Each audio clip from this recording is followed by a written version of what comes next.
Hello ನಮಸ್ತೆ good morning friends, welcome to Nagaveni Achar's kitchen.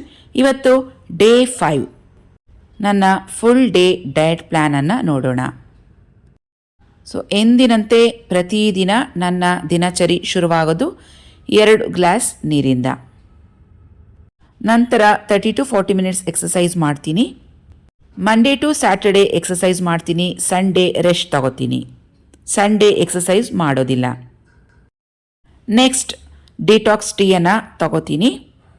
Detox tea ಹೇಗೆ ಮಾಡೋದು ಪೌಡರ್ ಮನೇಲಿ ಸುಲಭವಾಗಿ ಅಂತ ಈಗಾಗಲೇ ನಿಮಗೆ ಹೇಳ್ಕೊಟ್ಟಿದ್ದೀನಿ. ಯಾರಾದರೂ ಬಿಗಿನರ್ಸ್ ಇದ್ದರೆ ವಿಡಿಯೋ ಮಿಸ್ ಆಗಿದರೆ ಒಂದ್ಸಲ ನಮ್ಮ ವಿಡಿಯೋಸನ್ನು ಚೆಕ್ ಮಾಡ್ಕೊಳ್ಳಿ. ಡಿಟಾಕ್ಸ್ ಟೀ ಪ್ರತಿದಿನ ಕುಡಿಯೋದ್ರಿಂದ ನಮ್ಮ ಜೀರ್ಣಶಕ್ತಿಯನ್ನು ಹೆಚ್ಚು ಮಾಡುತ್ತೆ, ನಮ್ಮ ಮೈಯಲ್ಲಿ ಇರುವಂಥ ಟಾಕ್ಸಿನ್ಸನ್ನು ಹೊರಗೆ ಹಾಕತ್ತೆ. ಇವತ್ತು ಬ್ರೇಕ್ಫಾಸ್ಟ್ಗೆ ಓಟ್ಸ್ ಬನಾನಾ ಮಿಲ್ಕ್ ಶೇಕ್ ಮಾಡ್ತಾ ಇದ್ದೀನಿ. 1 ಗ್ಲಾಸ್ ಹಾಲು ಕಾಯಿಸಿ ತಣ್ಣಕ್ಕಾಗಿರೋದು, ಹಾಗೆ ಒಂದು ಮೀಡಿಯಮ್ ಸೈಜ್ಡ್ ಚುಕ್ಕೆ ಬಾಳೆಹಣ್ಣನ್ನು ತಗೊಂಡಿದ್ದೀನಿ. ನೋಡಿ, ಇಷ್ಟೇ ಸೈಜು, ತುಂಬ ದೊಡ್ಡದು ಇಲ್ಲ. ಹಾಗೆಯೇ ಬಾದಾಮಿ ರಾತ್ರಿನೇ ನೀರಲ್ಲಿ ನೆನೆಸಿಟ್ಟಿದ್ದೀನಿ. ಇದಿಷ್ಟು ನನಗೆ ಎಲ್ಲ ಫುಲ್ ನಮ್ಮ ಫ್ಯಾಮಿಲಿ ಮೆಂಬರ್ಸ್ಗೆ ನೆನೆಸಿಟ್ಟಿರುವಂಥ ಬಾದಾಮಿ. ಹಾಗೆಯೇ ರೋಲ್ಡ್ ಓಟ್ಸ್ ಅರ್ಧ ಕಪ್ಪನ್ನು ನೀರಲ್ಲಿ ನೆನೆಸಿ ಇಟ್ಟಿದ್ದೀನಿ. ನೆನೆಸಿಟ್ಟಿರುವಂಥ ಬಾದಾಮಿ ಸಿಪ್ಪೆ ಎಲ್ಲ ತೆಗೆದು ಇಡ್ತಾ ಇದ್ದೀನಿ. ನಾನು ಸುಮಾರು 4 ರಿಂದ 5 ಬಾದಾಮಿ ತಗೊತೀನಿ ಪ್ರತಿದಿನ.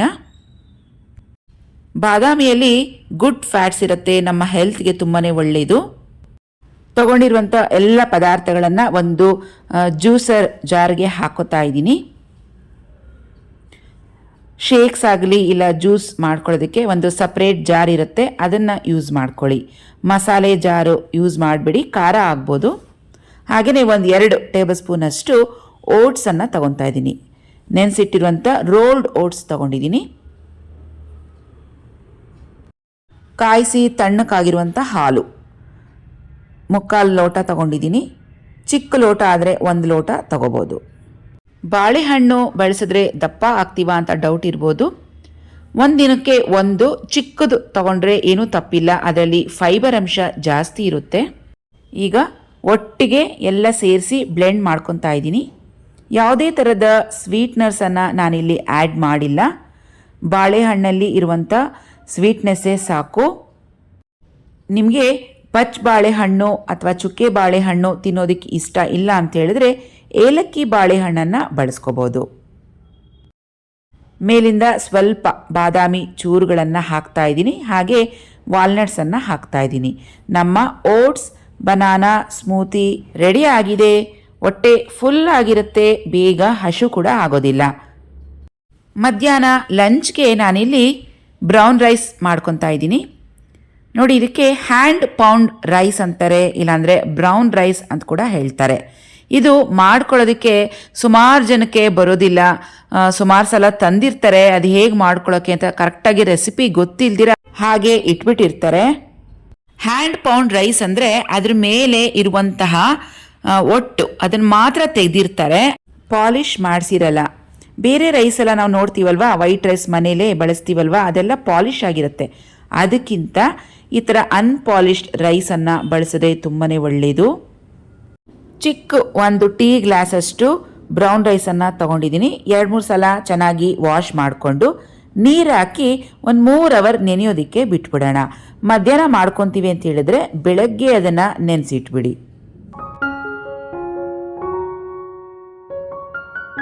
ಮಿಡ್ ಮಾರ್ನಿಂಗ್ ಸ್ನ್ಯಾಕ್ಸ್ಗೆ ಅಶ್ವಾದರೆ 1 ಫ್ಲ್ಯಾಕ್ಸ್ ಸೀಡ್ಸ್ ಲಡ್ಡು ಅಥವಾ ಎನಿ ಸೀಸ್ನಲ್ ಫ್ರೂಟ್ ಜ್ಯೂಸನ್ನು ತಗೊತೀನಿ.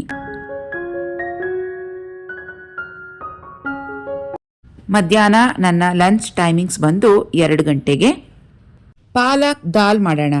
ತೊಗರಿಬೇಳೆ 1 ಕಪ್ ತೊಗೊಂಡಿದ್ದೀನಿ, ಮಸೂರ್ ದಾಲ್ ಅರ್ಧ ಕಪ್ ತೊಗೊಂಡಿದ್ದೀನಿ. ಎರಡನ್ನೂ ಮಿಕ್ಸ್ ಮಾಡಿ ಇವತ್ತು ಪಾಲಕ್ ದಾಲನ್ನು ಮಾಡ್ತಾಯಿದ್ದೀನಿ. 2 ಸಲ ಚೆನ್ನಾಗಿ ವಾಶ್ ಮಾಡಿಕೊಂಡು ಒಂದು ಕುಕ್ಕರ್ಗೆ ಹಾಕ್ಕೊಳ್ಳಿ. 2 ಬೇಳೆಗಳನ್ನು ಈಕ್ವಲ್ ಪ್ರಪೋರ್ಷನಲ್ಲಿ ಕೂಡ ತಗೋಬೋದು. ತೊಗರಿಬೇಳೆ ಬೇಯೋದಕ್ಕೆ 2 ಕಪ್ ನೀರನ್ನು ಹಾಕ್ತಾಯಿದ್ದೀನಿ. ಪ್ರೆಷರ್ ಕುಕ್ಕರ್ನ ಲಿಡ್ಡನ್ನು ಕವರ್ ಮಾಡ್ಕೊಳ್ಳಿ. ಸುಮಾರು 2 ರಿಂದ 3 ವಿಸಿಲ್ ಬರಬೇಕು. ಈ ಕಡೆ ರಾಗಿ ರೊಟ್ಟಿ ಮಾಡ್ತಾ ಇದ್ದೀನಿ. ನಮ್ಮ 2 ದೊಡ್ಡ ಮಕ್ಕಳು ಕಾಲೇಜ್ಗೆ ಹೋಗ್ತಾರೆ. ಸೊ ಪ್ರೀತಮ್ ಶೇಕ್ ಕುಡ್ದೋದ, ಇನ್ನಿಬ್ಬರು ಮಕ್ಕಳಿಗೆ ರಾಗಿ ರೊಟ್ಟಿ ಬೇಕು ಅಂತ ಅವ್ರಿಗೆ ರಾಗಿ ರೊಟ್ಟಿ ಮಾಡ್ತಾಯಿದ್ದೀನಿ. ಈ ಕಡೆ ಮಧ್ಯಾಹ್ನದ ಅಡುಗೆ ಕೂಡ ಶುರು ಮಾಡ್ಕೊಂಡಿದ್ದೀನಿ. ಈ ಕಡೆ ಬ್ರೇಕ್ಫಾಸ್ಟ್ಗೆ ಪ್ರಿಪೇರ್ ಮಾಡ್ತಾಯಿದ್ದೀನಿ. ಆ ಕಡೆ ಮಧ್ಯಾಹ್ನ ಲಂಚ್ಗೆ ಪ್ರಿಪ್ರೇಷನ್ಸ್ ನಡೀತಾ ಇದೆ. ಸೈಡ್ ಬೈ ಸೈಡ್ನಲ್ಲಿ ಎಲ್ಲ ಕೆಲಸಗಳು ಮ್ಯಾನೇಜ್ ಮಾಡ್ತಾ ಇರ್ತೀನಿ ಕಿಚನ್ನಲ್ಲಿ. ಪಾಲಕ್ ಸೊಪ್ಪನ್ನು ಕ್ಲೀನಾಗಿ ಬಿಡಿಸಿಟ್ಟು ಅದನ್ನು ವಾಶ್ ಮಾಡಿ ಒಂದು ಸ್ಟ್ರೇನರ್ಗೆ ಹಾಕಿ ಇಟ್ಕೊಂಡಿದ್ದೀನಿ. ಪಾಲಕ್ ಸೊಪ್ಪನ್ನು ಸಣ್ಣದಾಗಿ ಕಟ್ ಮಾಡಿ ಈಗ ರೆಡಿ ಮಾಡಿ ಇಟ್ಕೋತೀನಿ. ಇವತ್ತು ಮಧ್ಯಾಹ್ನದ ಲಂಚ್ಗೆ ಪಾಲಕ್ ದಾಲನ್ನು ಮಾಡ್ತಾಯಿದ್ದೀನಿ. ಸ್ಟವ್ ಮೇಲೆ ಕಡಾಯಿ ಇಟ್ಟಿದ್ದೀನಿ. 1-2 ಸ್ಪೂನಷ್ಟು ಎಣ್ಣೆ ಹಾಕಿದ್ದೀನಿ. ಸಾಸಿವೆ, ಜೀರಿಗೆ ಕೂಡ ಹಾಕಿದ್ದೀನಿ. ಸ್ವಲ್ಪ ಕರಿಬೇವು, ಹಾಗೆಯೇ 2 ಈರುಳ್ಳಿ, 2 ಟೊಮೆಟೊ, 4 ಹಸಿಮೆಣಸಿನ್ಕಾಯಿ ಕೂಡ ಸೇರಿಸ್ಕೊಳ್ತಾ ಇದ್ದೀನಿ. ಮೊದಲಿಗೆ ಹಸಿಮೆಣಸಿನ್ಕಾಯಿ ಕರಿಬೇವು ಹಾಕಿ ಫ್ರೈ ಮಾಡ್ಕೊಂಡಿದ್ದೀನಿ. ಆಮೇಲೆ ಈರುಳ್ಳಿ, ಟೊಮೆಟೊ ಸೇರಿಸ್ಕೊಳ್ತಾ ಇದ್ದೀನಿ. ಟೊಮೆಟೊ ಬೇಕು ಅಂದರೆ ಇನ್ನೊಂದು 2 ಹೆಚ್ಚಿಗೆ ಹಾಕೋಬೋದು, ಕಮ್ಮಿ ಬೆಲೆಗೆ ಸಿಗ್ತಾ ಇದೆಯಲ್ವಾ. ಸೊ ಸೀಸ್ನಲ್ ಆಗಿ ಯಾವ ಫ್ರೂಟ್ಸ್ ವೆಜಿಟೇಬಲ್ಸ್ ಕಮ್ಮಿ ಸಿಗುತ್ತೋ ಅದನ್ನು ನಾವು ಹೆಚ್ಚಾಗಿ ಬಳಸ್ಕೋಬೇಕು. ಅರ್ಧ ಟೀ ಸ್ಪೂನಷ್ಟು ಅರಿಶಿನ ಹಾಕೋಣ. ಒಂದ್ಸತಿ ಚೆನ್ನಾಗಿ ಮಿಕ್ಸ್ ಮಾಡಿಕೊಂಡು ಒಂದು ಲಿಡ್ಡನ್ನು ಕವರ್ ಮಾಡಿ ಇಟ್ಬಿಡೋಣ. ಟೊಮೆಟೊ ಎಲ್ಲ ಸ್ವಲ್ಪ ಚೆನ್ನಾಗಿ ಬೆಂದು ಸಾಫ್ಟ್ ಆಗಬೇಕು, ಅಲ್ಲಿವರೆಗೂ ಇದನ್ನು ಫ್ರೈ ಮಾಡ್ಕೋಬೇಕು. ಈ ಕಡೆ ಪ್ರೆಷರ್ ರಿಲೀಸ್ ಆಗಿದೆ. ಬೇಳೆಗಳಿಟ್ಟಿದ್ವಲ್ವಾ ನೋಡಿ, ಚೆನ್ನಾಗಿ ಬೆಂದಿದೆ. ಇಷ್ಟು ಬೆಂದರೆ ಸಾಕು, ತುಂಬ ಮ್ಯಾಶಿಯಾಗಿ ಬೇಯಿಸಬಾರ್ದು. ಸ್ವಲ್ಪ ಬೇಳೆಗಳು ಕಾಣಬೇಕು, ಆ ರೀತಿಯಾಗಿ ಬೇಯಿಸ್ಕೊಳ್ಳೋಣ. ಈ ಕಡೆ ಸಾಫ್ಟಾಗಿ ಬೆಂದಿದೆ ಟೊಮೆಟೊ ನೋಡಿ.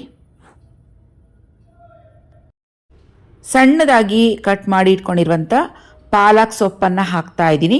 ನಾನಿಲ್ಲಿ ಸುಮಾರು 2 ಕಟ್ಟಷ್ಟು ಪಾಲಕ್ ಸೊಪ್ಪನ್ನು ತಂದಿದೆ, ದೊಡ್ಡ ದೊಡ್ಡ ಕಟ್ಟು.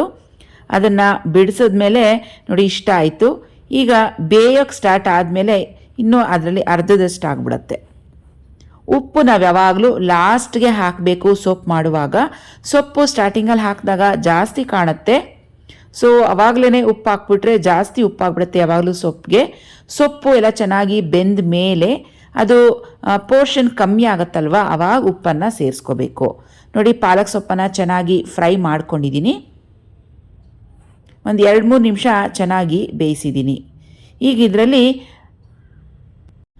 ರೆಡ್ ಚಿಲ್ಲಿ ಪೌಡರ್ 1 ಟೀ ಸ್ಪೂನಷ್ಟು ಹಾಕಿದ್ದೀನಿ. ಹಸಿಮೆಣಸಿನ್ಕಾಯಿ ಕೂಡ ಹಾಕಿದ್ದೀವಿ, ನೋಡಿಕೊಂಡು ಹಾಕ್ಕೊಳ್ಳಿ. ಹಾಗೆ ರುಚಿಗೆ ತಕ್ಕಷ್ಟು ಉಪ್ಪು. ರೆಡ್ ಚಿಲ್ಲಿ ಪೌಡರ್ ಇಲ್ಲ ಅಂತ ಹೇಳಿದ್ರೆ ನೀವು ಬೇಳೆ ಸಾಂಬಾರ್ ಪೌಡರ್ 1 ಸ್ಪೂನಷ್ಟು ಹಾಕ್ಕೋಬೋದು. ಲಿಡ್ಡನ್ನು ಕವರ್ ಮಾಡಿ 1-2 ನಿಮಿಷ ಹಾಗೆ ಇಟ್ಬಿಡೋಣ. ಇದಕ್ಕೆ ಇವಾಗ ಬೇಯಿಸಿ ಇಟ್ಕೊಂಡಿರುವಂಥ ಬೇಳೆಗಳು ಸೇರಿಸ್ತಾ ಇದ್ದೀನಿ. ನೀರು ಎಷ್ಟು ಬೇಕೋ ಅಷ್ಟು ಹದ ನೋಡಿಕೊಂಡು 1 ಗ್ಲಾಸ್ ಹಾಕೋಬೋದು. ಒಂದ್ಸತಿ ಚೆನ್ನಾಗಿ ಮಿಕ್ಸ್ ಮಾಡಿ ನೋಡ್ಕೊಳ್ಳಿ. ನೀರಿನ್ನೂ ಬೇಕು ಅಂದರೆ ನೀವು ಸೇರಿಸ್ಕೋಬೋದು. ಇದನ್ನು ಮತ್ತೆ ಲಿಡ್ ಕವರ್ ಮಾಡಿ ಇಟ್ಬಿಟ್ಟು 2-3 ನಿಮಿಷ ಬೇಯೋದಕ್ಕೆ ಮತ್ತೆ ಇಟ್ಬಿಡೋಣ. ಇದು ಬೇಯೋ ಅಷ್ಟರಲ್ಲಿ ಪಲ್ಯಕ್ಕೆ ರೆಡಿ ಮಾಡ್ಕೊತಾ ಇದ್ದೀನಿ. ನಾನಿಲ್ಲಿ ಕ್ಯಾರೆಟ್, ಬೀನ್ಸ್ ಸಣ್ಣದಾಗಿ ಕಟ್ ಮಾಡಿ ಇಟ್ಕೊಂಡಿದ್ದೀನಿ. ಹಾಗೆ ಇದು ಬ್ರೋಕೊಲಿ ಸ್ಟೆಮ್.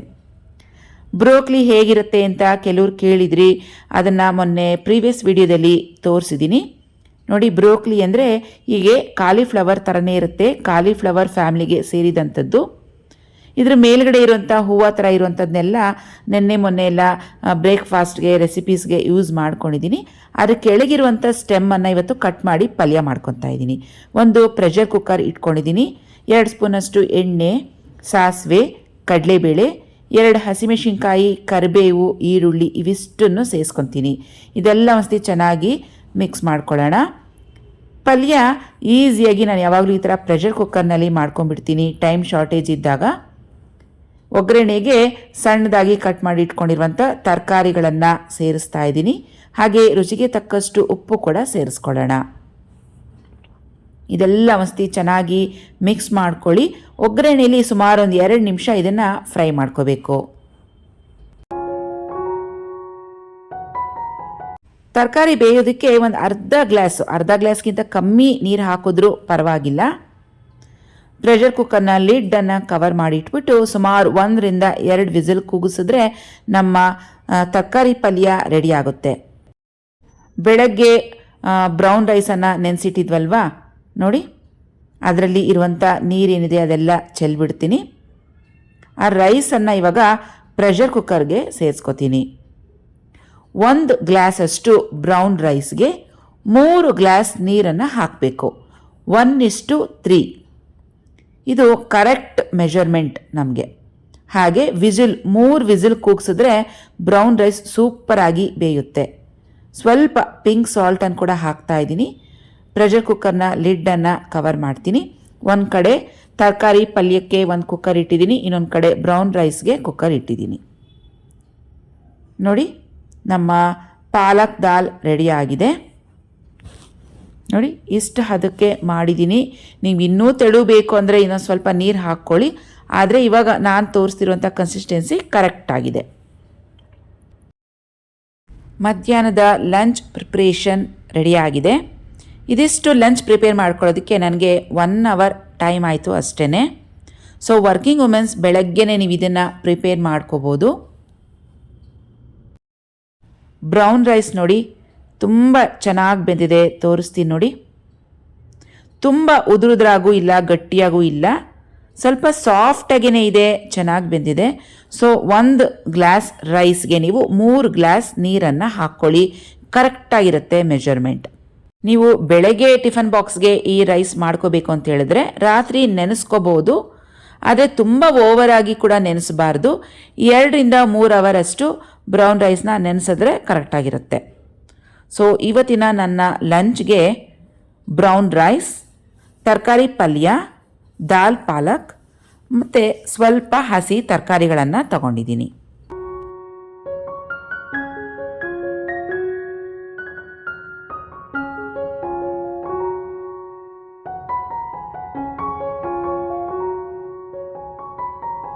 ನನ್ನ ಫೇವ್ರೇಟ್ 1 ಟೀ ಸ್ಪೂನಷ್ಟು ತುಪ್ಪ ಕೂಡ ತಗೊಂಡಿದ್ದೀನಿ. ನೋಡಿ, ಬ್ರೌನ್ ರೈಸ್ಗೆ ಸಾಂಬಾರು ಸ್ವಲ್ಪ ಜಾಸ್ತಿನೇ ಹಾಕೋಬೇಕು. ಈ ಥರ ತೆಳುವಾಗಿನೇ ಕಲಿಸ್ಕೊಂಡು ಊಟ ಮಾಡಿ ತುಂಬಾ ಚೆನ್ನಾಗಿರುತ್ತೆ. ಬ್ರೌನ್ ರೈಸಲ್ಲಿ ಫೈಬರ್ ಅಂಶ ಜಾಸ್ತಿ ಇರುತ್ತೆ.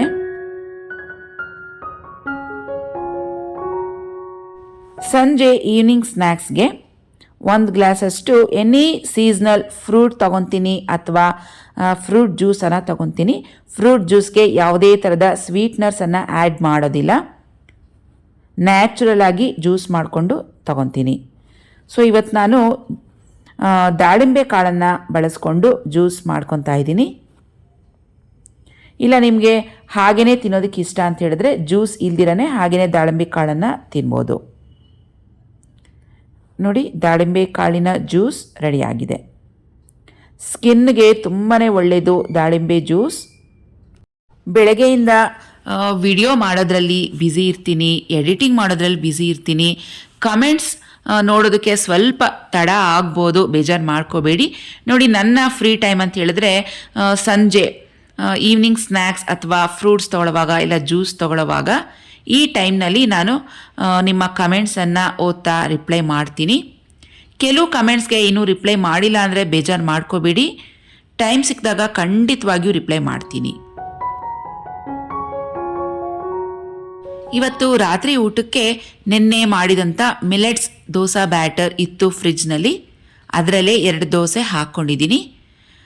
ಮಿಲೆಟ್ಸ್ ದೋಸೆ ಹೇಗೆ ಮಾಡೋದು ಅಂತ ನನ್ನ ಪ್ರೀವಿಯಸ್ ವಿಡಿಯೋದಲ್ಲಿ ತೋರಿಸಿದ್ದೀನಿ. ವಿಡಿಯೋ ಲಿಂಕನ್ನು ಕೊಟ್ಟಿರ್ತೀನಿ, ಒಂದು ಸಲ ಬೇಕು ಅಂದರೆ ನೀವು ಚೆಕ್ ಮಾಡ್ಕೊಳ್ಳಿ. ಪ್ರತಿದಿನ ಮಿಲೆಟ್ಸ್ ದೋಸೆ ಇರುತ್ತೆ ಅಂತ ಹೇಳೋಕ್ಕಾಗಲ್ಲ. ಒಂದೊಂದು ಸಲ ನಾನು ವಿಡಿಯೋ ಮಾಡುವಾಗ ಬ್ಯುಸಿ ಇದ್ದರೆ, ಎಡಿಟಿಂಗ್ ಮಾಡುವಾಗ ಬ್ಯುಸಿ ಇದ್ದಾಗ ಈ ಥರ ಮಿಲೆಟ್ಸ್ ದೋಸೆ ಬ್ಯಾಟರ್ ಫ್ರಿಜ್ನಲ್ಲಿ ಇರುತ್ತಲ್ಲ ಅದನ್ನೇ 2 ಹಾಕ್ಕೊಂಡ್ಬಿಡ್ತೀನಿ. ಫ್ರೆಂಡ್ಸ್, ನಮ್ಮ ಚಾನಲ್ನಲ್ಲಿ ಬರುವಂಥ ಎಲ್ಲ ವಿಡಿಯೋಗಳನ್ನು ತುಂಬ ಇಷ್ಟಪಡ್ತಿದ್ದೀರಾ. ನಮ್ಮ ರೆಸಿಪಿಗಳನ್ನು ತುಂಬಾ ಲೈಕ್ ಮಾಡ್ತಾ ಇದ್ದೀರಾ. ಸೊ ಯಾವಾಗಲೂ ನಿಮ್ಮ ಪ್ರೀತಿ ವಿಶ್ವಾಸ ನಮ್ಮ ಚಾನಲ್ ಮೇಲೆ ಹೀಗೆ ಇರಲಿ. ನಿಮ್ಮ ಸಪೋರ್ಟ್ ಇನ್ನೂ ಹೆಚ್ಚಾಗಲಿ ನಮ್ಮ ಚಾನಲ್ ಮೇಲೆ. ಸೊ ನೀವೆಷ್ಟು ಸಪೋರ್ಟ್ ಮಾಡ್ತೀರಾ, ಲೈಕ್ಸ್ ಕೊಡ್ತೀರಾ, ಕಮೆಂಟ್ಸ್ ಮಾಡ್ತೀರಾ, ನಮಗಿನ್ನೂ ಉತ್ಸಾಹ ಜಾಸ್ತಿ ಆಗುತ್ತೆ. ಇನ್ನೂ ಹೆಚ್ಚು ಹೆಚ್ಚು ವಿಡಿಯೋಗಳು ಚೆನ್ನಾಗಿ ಮಾಡಬೇಕು, ನಿಮಗೆ ಪ್ರೆಸೆಂಟ್ ಮಾಡಬೇಕು ಅಂತ. ಸೊ ನಿಮ್ಮ ಸಪೋರ್ಟ್ ಹೀಗೆ ಇರಲಿ ನಮ್ಮ ಚಾನಲ್ ಮೇಲೆ ಅಂತ ಕೇಳ್ಕೊಳ್ತಾ ನನ್ನ ಪರಿಶ್ರಮಕ್ಕೆ ಪ್ಲೀಸ್ ನಮ್ಮ ವಿಡಿಯೋಗೆ ಒಂದು ಲೈಕ್ ಮಾಡಿ, ಕಮೆಂಟ್ ಮಾಡೋದನ್ನ ಮರಿಬೇಡಿ.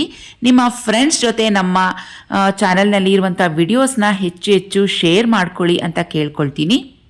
ಫ್ರೆಂಡ್ಸ್, ಹಾಗೆ ನೀರಿನ ವಿಷಯಕ್ಕೆ ಬರೋದಾದರೆ ಒಂದು ದಿನಕ್ಕೆ 8ರಿಂದ 10 ಗ್ಲಾಸಷ್ಟು ನೀರು ನೀವು ಕುಡಿಬೇಕಾಗುತ್ತೆ.